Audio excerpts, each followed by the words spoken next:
পুজো দিয়ে চলে এলাম রান্নাঘরে। আজ শনিবার, আমরা নিরামিষ খাই। যেহেতু নিরামিষ, হাজবেন্ডও আজকে বাড়িতে থাকে, ওর আজ দোকান বন্ধ থাকে, তাই আমরা একটু ভালো কিছু রান্না করে খাওয়ার চেষ্টা করলাম। আমরা যেহেতু ঘরে তিনজনই থাকি, এবার কি হয়, তিনজনকে খুব প্রায়োরিটি দিতে চেষ্টা করি আমরা। একটা রান্না হলো ওর বাবার পছন্দ অনুযায়ী, যেমন এই আলুর দমটা হয়েছে,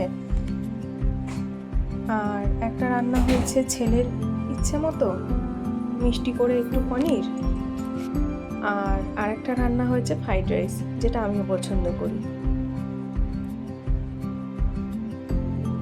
এটা খুব খারাপ লাগে, অনেক বাড়িতেই মায়েরা বাচ্চাদের জন্য রান্না করে, হাজবেন্ডের জন্য রান্না করে, অথচ নিজের পছন্দ অনুযায়ী কোনো কিছু বানায় না।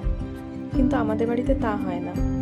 আমাদের বাড়িতে সবাই সবার পছন্দ মতো রান্না আমরা বলি, তারপর একসাথে ভেবেচিন্তে রান্নাগুলো হয়।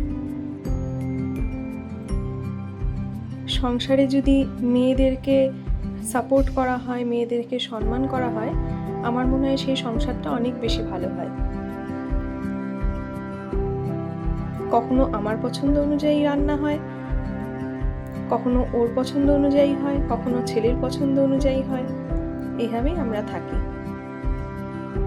আমরা তিনজনের জন্য বেশ ভালোই আছি। আমার রান্নাও প্রায় কমপ্লিট।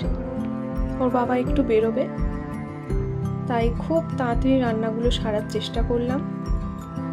একই মশলা দিয়ে বলতে গেলে পনিরটা আর আলুর দমটা করেছি, তবে আলুর দমে একটু রিচ করেছি, লঙ্কা গুঁড়ো পড়েছিল।